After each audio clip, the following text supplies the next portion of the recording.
Okay. Well, my name's Wayne Kurzen. First of all, thank you all for coming, and what a phenomenal summit this has been. I'm sure you share my enthusiasm as well.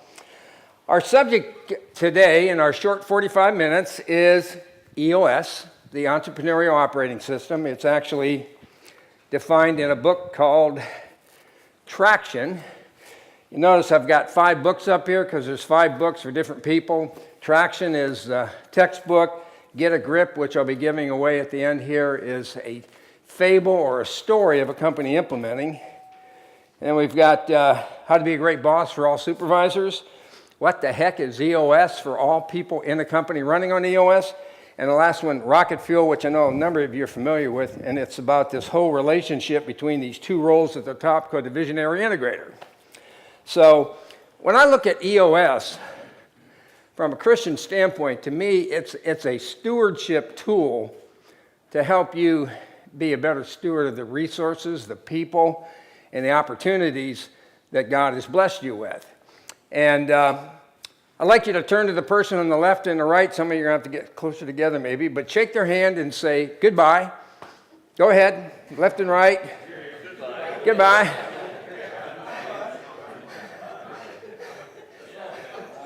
Okay? And the reason I ask you to do that is one of my goals here is for you to look at your business in a different way, to leave here a different person than when you came. Secondly is to provide you with enough information so that you can make a very educated decision as to whether you want to explore EOS for your own particular situation. And thirdly is to give you some simple practical tools you could begin using Monday when you get back to work. And so with that, and also let's have a little bit of fun. It gets it into the right side of the brain, kind of remember things a bit longer. So why do I do this? We call this the EOS life. Do what you love, with the people you love, make a huge difference, be appropriately compensated, we want that one, but time for other passions. And I will relate a story near the end where I've seen this happen over and over again. When you embrace EOS in the business, it actually makes things run smoothly, and you actually start to generate a situation where you have time, making more money, and you can actually pursue those other passions. Curious, just yell out. What are some of your passions? Golf. Fishing. Grandchildren. Mountains. Travel. Curling.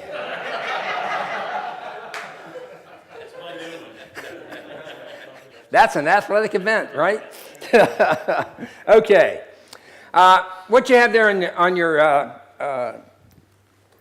chair are 2 handouts. One's got some tools that we'll refer to as we go through. Don't get too wrapped around the axle on looking at this, but when we come to them, I'll point them out. And the other is another piece that we'll talk about when we get to a certain point. What's the EOS model and what's the EOS process? Okay. At the end, I'm going to ask if we have a little time just to shout out, what's the one thing you're going to do different as a result of having been here for the next 40 minutes or so? So, one thing about EOS, there's no silver bullets. This is a conglomeration. A guy named Gino Wickman brought the best of the best, the Patrick Lencioni's, the Jim Collins, and brought it under an umbrella of a system to actually run a business on that really grabs hold of all of those really best practices that we see from those subject matter experts. So I have the honor of introducing myself. So I'm a farm boy from Ohio. I went to Ohio State to avoid farm labor. And I got an Air Force ROTC to avoid the draft. I am that old, the Vietnam draft. I turned 71 last month. And spent 20 years in the Air Force, pilot, commander. Spent 13 years as a Delta pilot. While I was a pilot, we have time. So we start lots of businesses. Most of them don't work, but I actually started one that actually worked pretty well. We were importing brass drapery hardware, and within 18 months we were supplying the Home Depot Expo stores, which first one was in San Diego, actually. So that was one of my big tastes of entrepreneurship. When you say, what's a pilot know about business? So I've been helping small business owners for about 15 years. 5 years I had a franchise. 5 years I was with another similar company called Gazelles, or Mastering the Rockefeller Habits. And then 5 years ago, I landed on what I was looking for, and that was EOS, something that would apply to every type of business, but also something that when the engagement was over, it wouldn't slide back, because the actual discipline of using certain tools just ensures that there's a continuation of the good stuff that you begin using. So I've noticed that there's two kinds of people. There are those getting all they want from their business, and they take those 3-week vacations without their laptop. They could even leave their cell phone at home if they wanted. But then most business owners, even though the business is a good business, they're making a reasonable amount of money, but they're frustrated about certain things. And what I found is those frustrations usually fall into one of 5 categories. And the first one here is control. At one time you felt like you had control, but now you just don't have a two-fisted grip. You kind of wake up at night and go, did I do that? I wonder if I remember. Did they do that? I mean, you just don't feel comfortable. Second one is profit. If I need to clarify, it's lack of profit. Okay? And when you consider all the time you've invested, your risk you've taken, and all those things, your employees are paid well, but are you really getting, the kind of profit that you thought you would? Now, this next one, you're going to have to help me with it, because when I tell you what it is, you're not going to believe it. And so when I tell you, I want you to respond with the most sarcastic, no, say it ain't so. Let's practice. Let's try it. No, say it ain't so. Okay, so here we go. You ready? The next one. People. No, say it ain't so. Right. They just don't listen. This can be a lack of accountability. It can be wrong people, wrong seats. It can be tension in the leadership team, tension between partners, and believe it or not, tension between family members in the business. No, say it ain't so, right? So, yeah, people. The fourth one is hitting the ceiling, which is just a natural phenomenon. Businesses do not grow in a straight line. They grow and they plateau. Some never get off the plateau, and some dive. But hitting the ceiling, and you just get stuck. You're not getting increased revenue or whatever, and you're not even sure why, but you're just stuck. And the last one's flavor of the month. So you'll find later that we talk about at the top of an organization, there's usually somebody who's kind of a visionary, have 19 ideas a week, but you go to your convene forum and you come home with a great idea, and you say, okay, we're going to do this. Next month you go to your convene or you read a book and there's a new idea. Okay, we're going to do this one, okay? So it's that flavor of the month thing, and it's just not, nothing seems to really be sticking. So those are the 5 typical frustrations. So how does EOS fit into this? So EOS is a complete business system. It touches the business from A to Z. It has a set of very simple, practical tools, simple to understand, not simple to implement, and then it has a proven process, actually a method in terms of how you really implement. And I already mentioned the book Traction, which is kind of the textbook. How many have read Traction in here? All right, about a third, okay. And then Get a Grip is the fable. Also, I wanted to mention that I'm an implementer. There's about 200 of us in the country. I'm fortunate to have 2 here with me. Will, where are you, Will? Yeah.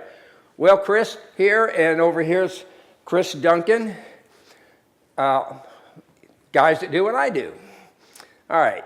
So EOS is a business operating system, And I liken it to a laptop running on Windows. So do you really interact with Windows, or are you interacting with the applications? It's the applications, right? But if Windows gets corrupt, what happens to finance, sales, etc.? So think of EOS as an operating system to run your business on. Now, when Gino started this 17 years ago, he made this discovery, and that is, there's just a lot going on in business, like 136 different issues. Sometimes it seems like they're simultaneous and sometimes all the same day. You ever been there? It happens, doesn't it? But what he discovered is that to the degree that you strengthened 6 key components of the business, that these 136 issues just kind of fall into place, because in reality, they're simply weaknesses in one of the 6 areas. So, you ready to learn what the 6 are? If you want to follow along, one of the handouts looks like this, kind of a slick thing, and there's a pie there with 6 elements. And so the first one is called vision. This is getting crystal clear clarity on who you are, where you're going, how you're going to get there, and just where everyone in the entire organization is actually aware of and actually rowing in the same direction. And once you get a crystal clear clarity, the next thing is we got to have great people.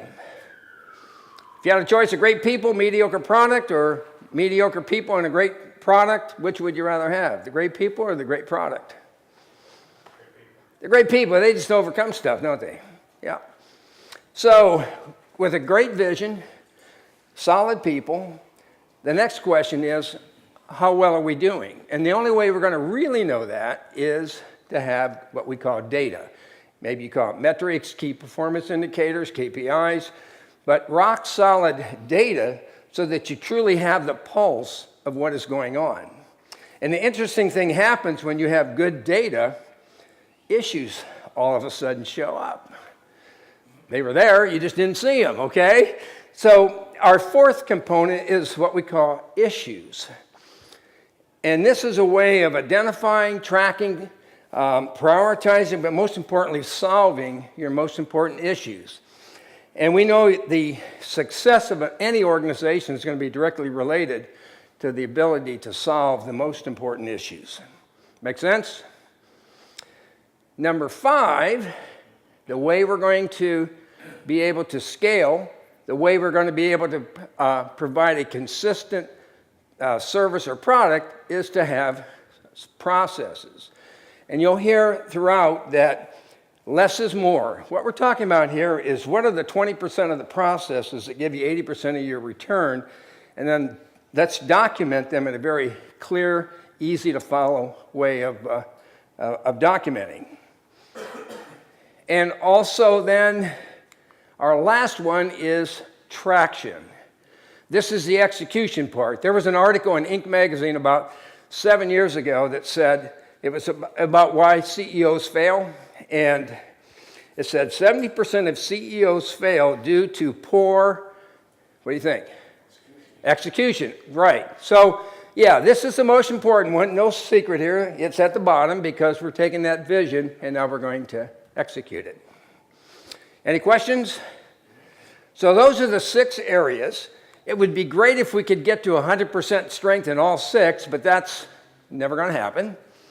And what we found is that if we can get to 80-85% in all 6, that you're probably in the top 1 to 5% in your industry for your size, because hardly anybody gets all 6 of those elements really strong. Okay? So that's the big picture.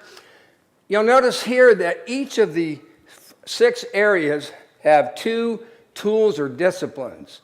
And the thing about Gino Wickman, he is just a wizard at simplifying things. So if you think about vision, you could have 100 or 1,000 different things that support vision, but he's figured it out. If you boil it down to 8 questions, answer those 8 questions.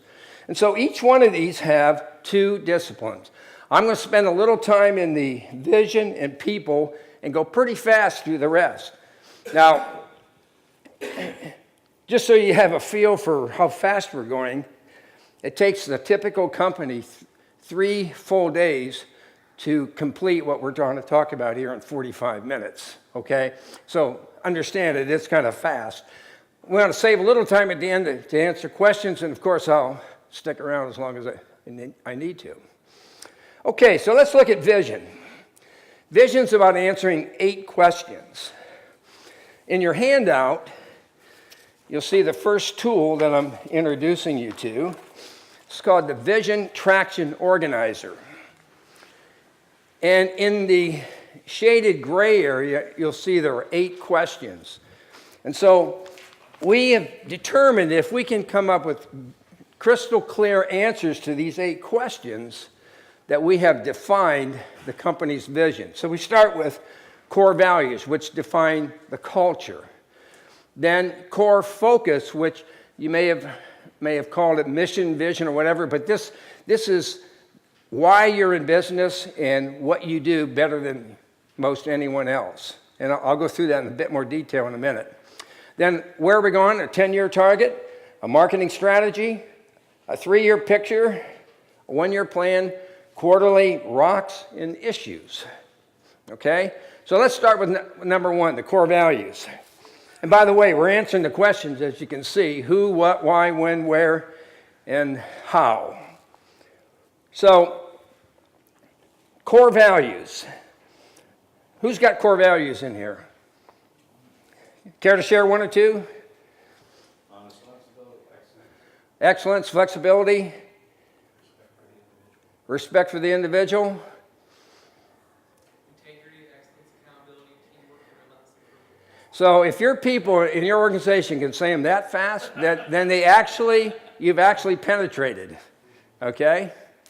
So I'm going to give you an example here. Tom and I are from Atlanta, and we go to, and back here is Doug, but I go to a church called North Point, which a guy named Andy Stanley, which I think some of you probably have heard of.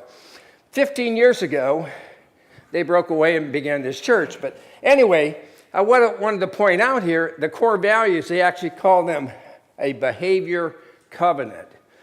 So core values ought to be about behaviors, not about values, because values are kind of abstract. So as you can see here, take it personally, collaborate, replace yourselves, stay fit. And there's 100 full-time equivalents. I don't think I've seen anybody who was really overweight or anything. And remain open-handed, which means open to new ideas. Our core values are: be humbly confident, grow or die, help first, do the right thing, do what you say. And again, that's the way we want to be able to say them when we've actually embraced them. And notice those are about behaviors. So here's one. This was a large company. They had these engraved in stone in their foyer. Their 50-page annual report had about 5 pages devoted to how they live up to these core values with their clients. Anybody know who this is?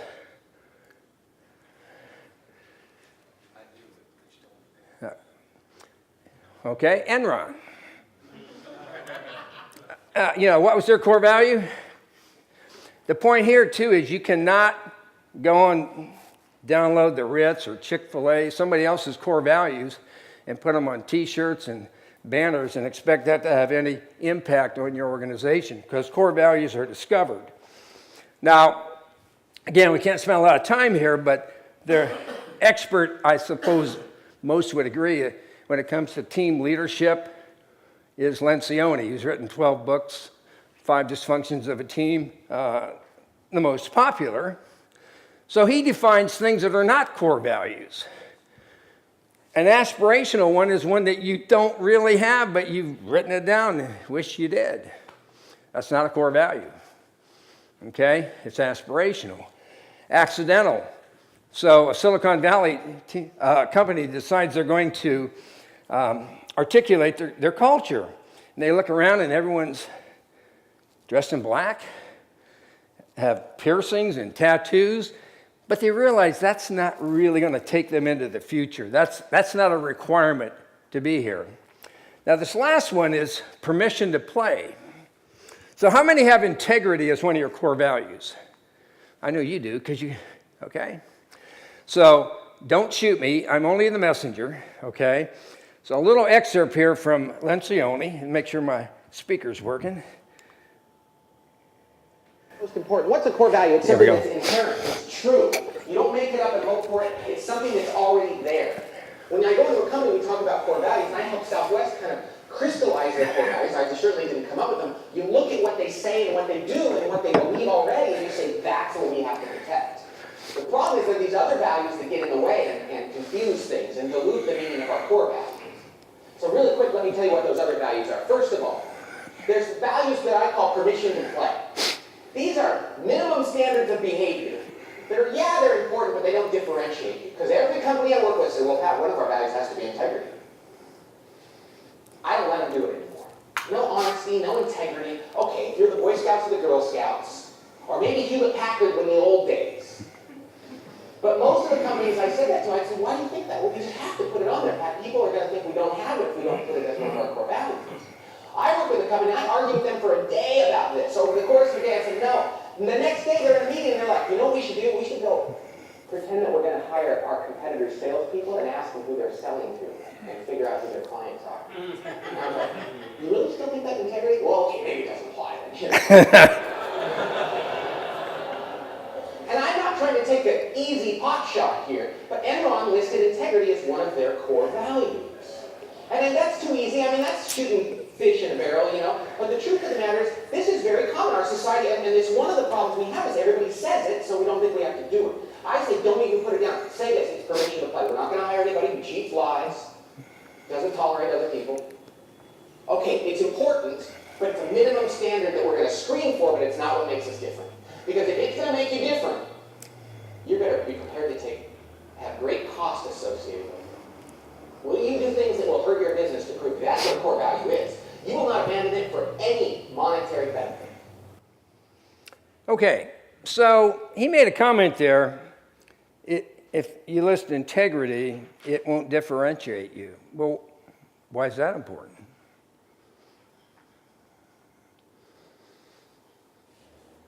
Is anybody in here challenged with finding and hiring talent? I can tell you, I've got clients all over the country, and it's widespread. You really have two marketing plans. You have a marketing plan for your customers or clients, but you also have a marketing plan to attract, keep, maintain talent. So that's why that distinction is being made. Now, do I have clients that insist on integrity? Well, one of them's called Integrity IT, and so they say it's in our name, we have to say it, you know. But anyway. But the point is, try to come up with core values that are very meaningful and that they also differentiate you. The last thing I would say here is, like I showed you the core values, my core values, but you have to define what they mean. If they're just a phrase, well, what's that mean? So we call that the speech. So what's it mean to be humbly confident? It means to not be arrogant, know your stuff, and be vulnerable. But you're not perfect. Questions? Okay, we're going to the next one, which is, question 2 is core focus. So the core focus, we call it core focus. It comes from the core, and it usually comes from the founder of the company. And it has actually 2 pieces to it. The first one is what we call purpose, cause, or passion. As you can see there, it's bigger than a business goal. It's a why. And it often has to do with things like solving, helping, things of that nature. The second part is what we call the niche or niche. And that's really your core competency. It's the thing that you do better than most or better than anyone. So when you put these 2 together, we call that the core focus. Example, Mary Kay. What is Mary Kay's purpose, cause, or passion?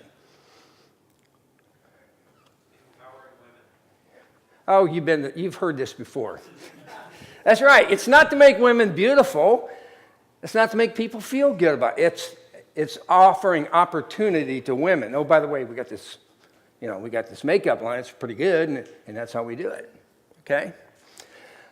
When you get this figured out, it becomes the filtering mechanism for all of your decisions, whether it's an opportunity or a decision, whatever, but it's the filtering. So I had a client, young kid, 26 years old, builds a cell phone distribution business of $17 million in 3 years, which is pretty impressive.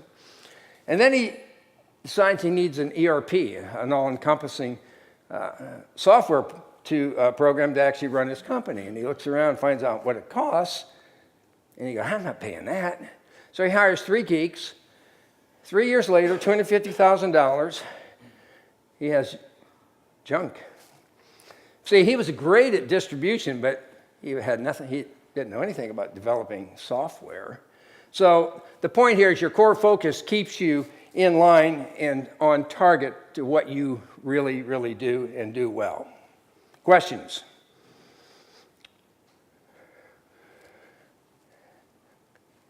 When North Point began 17 years ago, that was the core focus. Create environments where the unchurched would be comfortable. There was nothing that looked like church. There was no Christmas program, no Easter program. If it looked and smelled like church, they didn't do it. And communion was an evening thing once a quarter. But once they achieved that, they actually changed it. Because it was so ingrained, it was their DNA, they didn't need to really be focusing on it. And so they changed it to the second one here. Now, from an EOS perspective, this is way too long, but it really represents the point here that we're talking about the why. And the why is not to make a lot of money, but it's why you're in business. Who's got a core focus they'd share? Or a why? Just because I tricked you the last time doesn't mean you have to be quiet now, does it? Okay?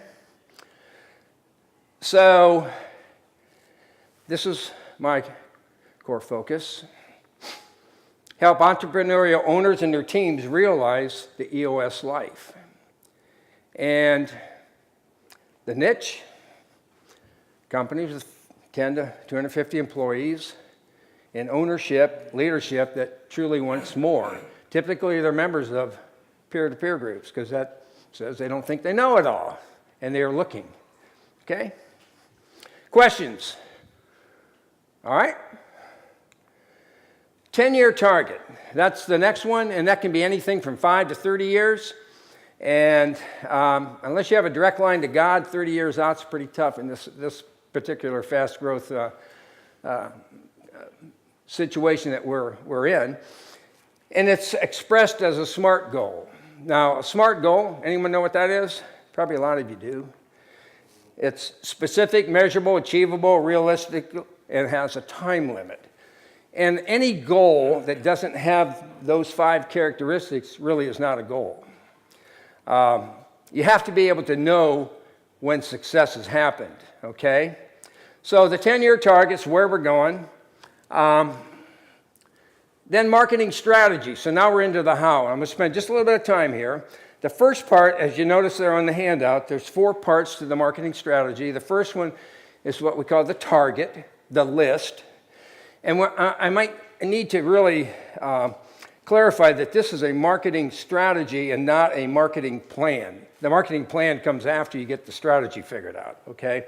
So the target is defined in 3 ways: demographics, what's the size of your geographic sandbox, and psychographics. Know what's psychographics? It's how people think. Walked into headquarters, the Porsche headquarters in the Atlanta airport. Those are the magazines. Golf, Self, Architecture Digest. Hiding up there's Fast magazine because a few millennials might drive a Porsche. But anyway, it's how people think. So you wouldn't be selling health food in a biker bar. In other words, how do people think? We want people who, first of all, they believe and they value as opposed to just the cheapest price, right?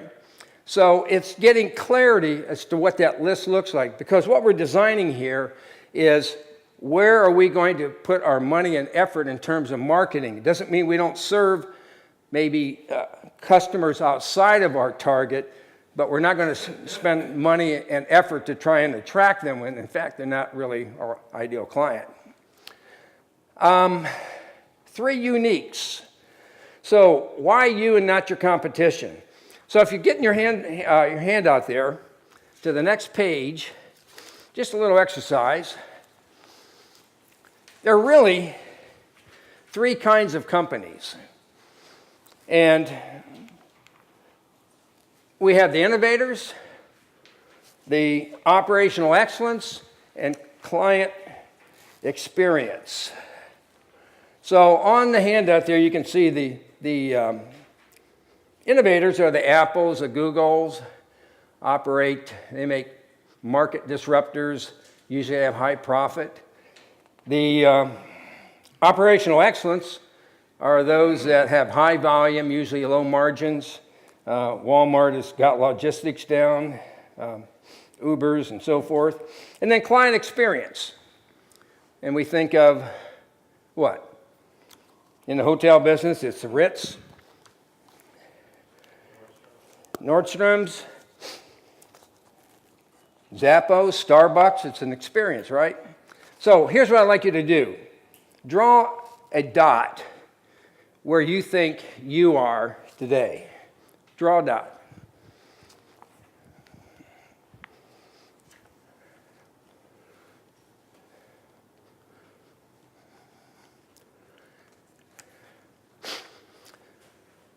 How many were up and toward the innovation? Just show of hands. Okay? What do? I run a convene team online instead of Facebook. Okay, all right. Okay. How many were over here in operational excellence? All right. And how many were leaning toward client experience? You guys are smart. We believe that 90% of businesses at this size, it's really down here. So the next point would be, though, once you put the point, is where should you move? So just go ahead and draw an arrow where you think you should be moving toward. Or if you're happy with where you're at, I guess you don't have to draw an arrow.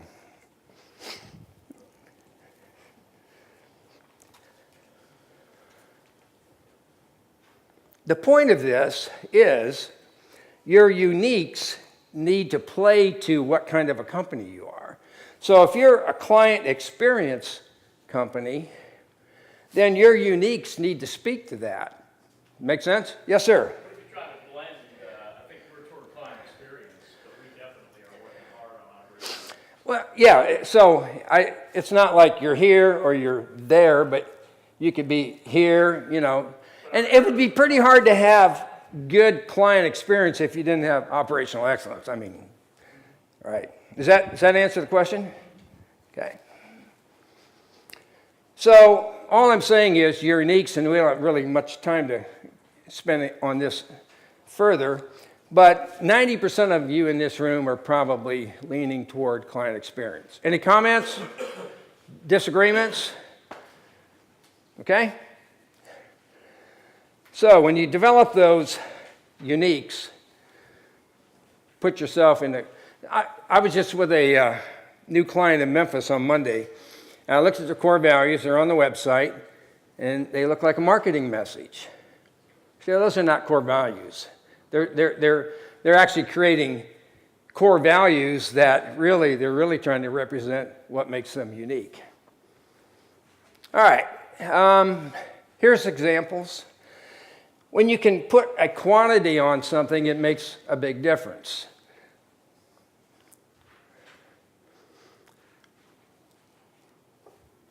Okay? Couple examples. FedEx, when it absolutely positively has to get there overnight. Tom's Shoes, that's pretty interesting. Every shoe that's purchased, they buy and give a pair of shoes to a child that needs them. All right, I'm going to move on to proven process. So on the back side of that slick is proven process. What proven process is, it's a one-page external document that shows your prospect how you are going to handle them from cradle to grave. And so here's one. This is a surveying company, but they have the steps that they take followed by what happens in each step, okay? And the one you have there in front of you, this is our proven process. If a company is interested, we spend 90 minutes with the leadership team to see if we're a fit. If they decide we're a fit, we're going to do 3 sessions. They're actually each 30 days apart. First session, we actually work on the traction execution tools. And then in the second 2 sessions, we're actually completing that 8-question vision traction organizer that we looked at first. And then after that, it's just every 90 days coming together, review the last quarter, set the rocks or goals for the next quarter, learn some of the new tools. There's about 30 tools, 20 most all companies use, 5 are foundational, which are the ones we're covering. So this is simple to put together, but it really helps in converting potential customers because a lot of us are visual, plus it shows you really know you got this thing figured out A to Z. All right? Questions, comments? The guarantee. So who's got a guarantee? What is it? We have a 1-year guarantee on the designs we do. Okay. So the guarantee is something that usually addresses what people hate about your industry. Okay? So I had a remodeler. People don't like, you're not on budget, you're not on time, and you leave my place dirty. So they said, well, if we said we'll do it, we'll stay on budget. And if we're late, we'll pay discount $200 for each one, each day we're over. All righty, so we got a little late start, so I'm going to move quickly. But the whole idea of the guarantee and the proven process is to reduce reluctance to do business with you. All righty, here's an example. Real quick, when the industry was falling off its wheels, pun intended, Honda had this deal. If you lose your job, we'll buy it back. And so they had an 8% sales increase, and the average for the rest of the auto industry was a 17% decline. And as you can see, they didn't really have to honor that many of them, and they resold them anyway. Okay, I'm going to skip dominoes. 3-year picture. Now we're going to put some meat on this thing. What are you going to look like in 3 years? To get that 3-year picture then, what are the 3 to 7 goals for the first year or for the next 12 months to get to that 3-year picture? Then to get to that 1-year annual goals, what are the 3 to 7 priorities we call rocks for the next 90 days? Then issues are all things like obstacles, problems, opportunities. And the rocks, just to spend a minute there, comes from Covey. If you have rocks, pebbles, sand, and water, if you don't put the rocks in first, you're not going to get them in. And the whole idea here is that rocks are the things that are most important, and we do these first. They take priority over other items. Okay, so rocks, every 90 days, setting a new set of priorities. They take top priority. Everyone's on the same cadence every 90 days. And then there's accountability at the end of that period. All righty, so that's what it looks like when it's complete. After you figure it out, then you share it with the whole company. So let's jump into people because we're running out of time here a bit. So people is about right people, right seats. So the first question is, who belongs on the bus, right? So to figure that out, we have this thing here called a people analyzer. There's a sample of it in your handout. But we start with the core values across the top. Then we put the names of our people here. And then we're going to rate each person against each core value using a simple rating system, plus most of the time, plus minus about half the time, minus not very often. So for simplicity, I rated them each one the same across the board. So the question then is, we're answering the question right person. So the right person is someone who is going to be a plus in over half of the core values, plus minus in the others. That's the bar that defines a right person. Okay? The next question is, are they in the right seat? So to figure that out, we're going to develop what we call an accountability chart, which is really an organizational chart on steroids. And we start with the basic functional areas that exist in every organization or business. You got to get the customer, you got to serve the customer, and you better track your money. And then above that, we need a band director, someone who's organizing the whole operation. We call that person an integrator. And then we needed a seat for the crazy person, and so we call them the visionary. Probably over half of you are visionaries. They usually start companies, okay? And I say in jest. So the visionary is someone with 20 ideas a month. 19 aren't so hot, but one's a game changer. They solve big problems. They have great relationship skills. They're usually ADD like me, and they're emotional. The integrator, on the other hand, is kind of even keel, likes to get things done, and so forth. And so this integrator kind of really runs the show. So we start by creating the ideal structure for the particular organization.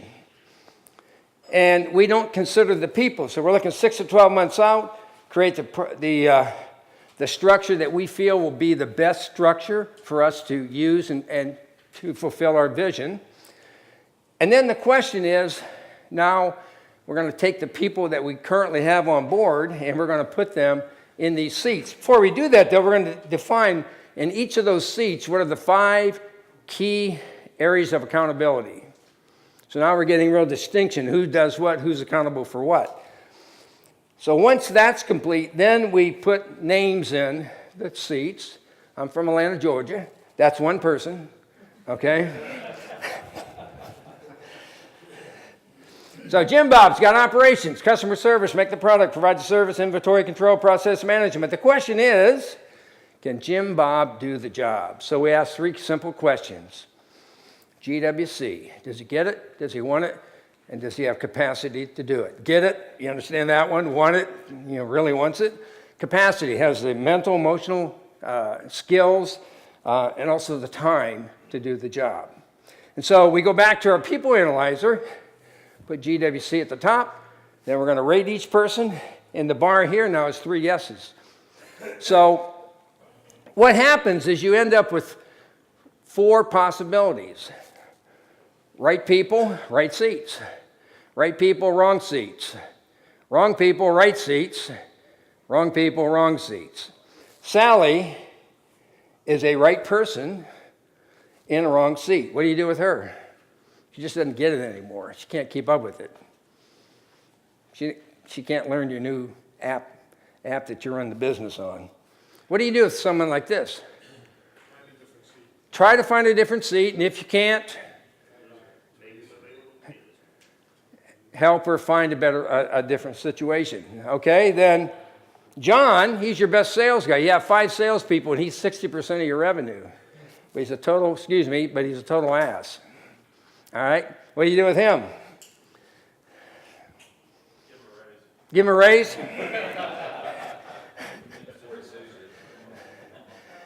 He's toxic, right? So, yeah, how many would say people are our most important asset? All of you? Anyone disagree? I don't agree. The right people are your most important asset. Okay. I'm going to Reed Hastings at Netflix. He called this guy the brilliant jerk. Let me skip this one because we need to pick it up a little bit. Data is about a scorecard, and the scorecard has 4 parts. Number 1, what do you measure? Number 2, who owns it? Number 3, what's the goal? And number 4 is a 13-week look back. Okay? And the other thing is, what are you measuring? So you think about it, the scorecard is to give you a measurement, a pulse of how you're doing. Okay?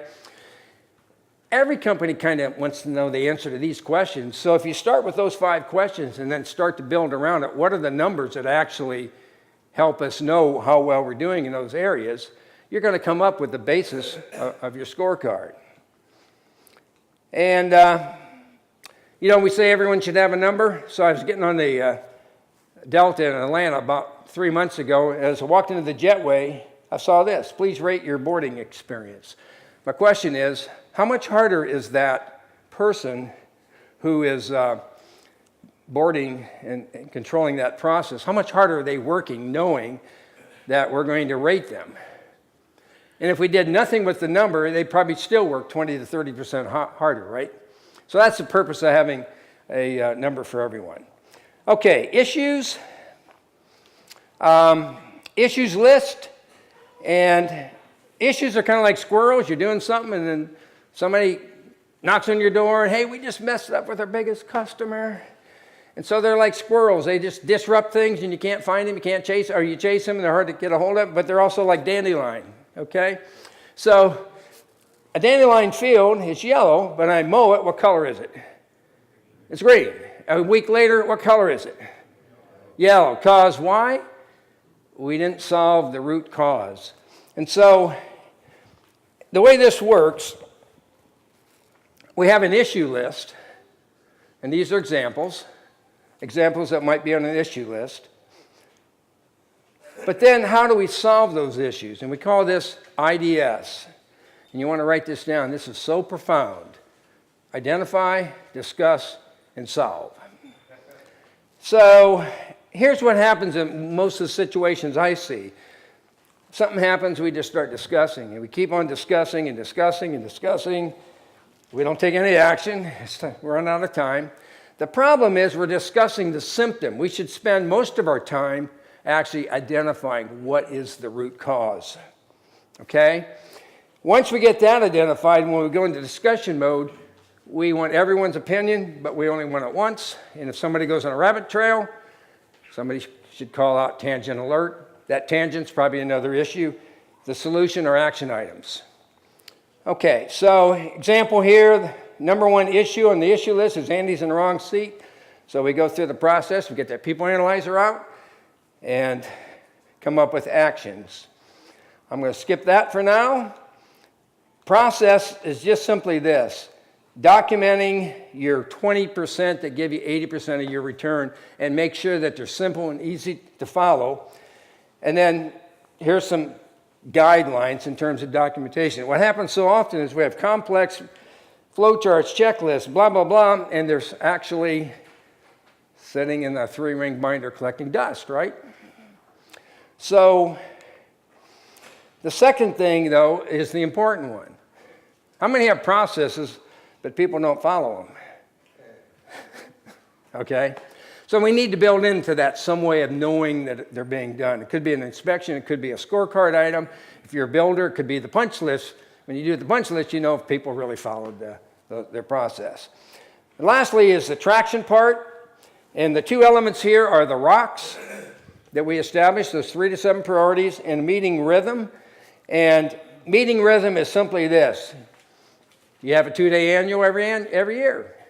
3 quarters, you don't have your annual, you have a quarterly 1-day planning session. But the big thing here is a weekly level 10. I'll tell you this is the most impactful tool in the whole toolbox. It's called the level 10 meeting. It's called level 10 because we actually rate ourselves. It's like the Olympics. Same day, same time, same agenda, starts on time, ends on time. Who in here is actually living this right here? Okay? All right. So, we don't have time for this. It's a funny one, but all right. So here's the agenda. It starts with good news. It's 5 minutes, and that's just around the table. One thing good, personal, one good thing in business. Then we go to the scorecard. Notice we're spending only 5 minutes on it. And if something is off, rather than discuss it here, we drop it down here on this issue list. We spend our first third looking for issues, getting the pulse. The remaining 2/3 will spend IDSing those issues. So then we do a rock review, and if someone's not on target to get it done, maybe that created an issue. People headlines, it's good and bad news of both people and customers. Again, if there's an issue in there, it's going to go down here on this issue list. Last week we had 10 to-dos. get to the to-dos. The person leading just reads them off.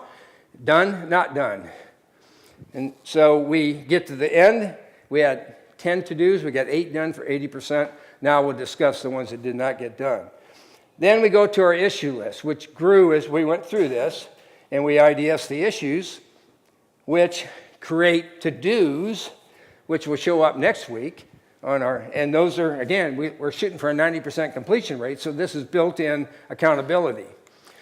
And we conclude the meeting with a recap of the to-dos. Did we decide anything that everybody else needs to know about? We call that cascading, and then we rate ourselves.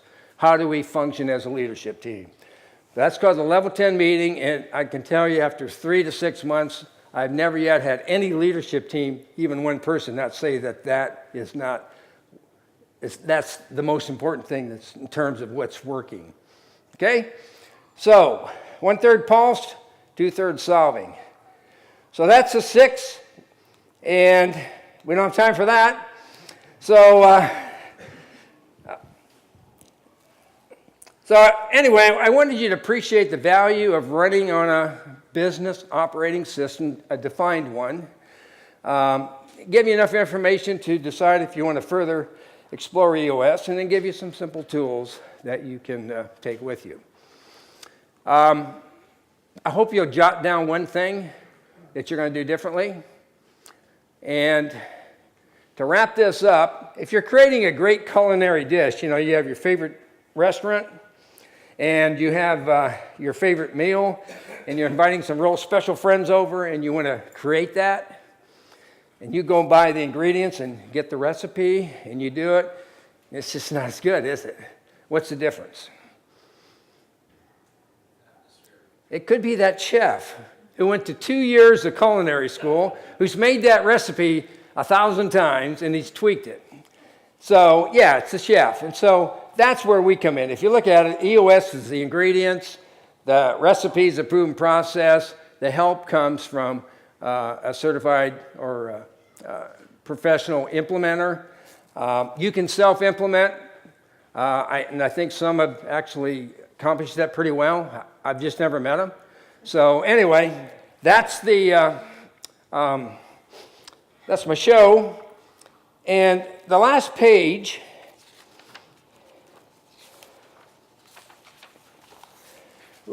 here. So, if you'd like me to explain this to your leadership team, you can put a check there. If you want to have a 30-minute phone call with me, this has been totally fast and generic. If you want to talk about your particular situation, you can put a check there.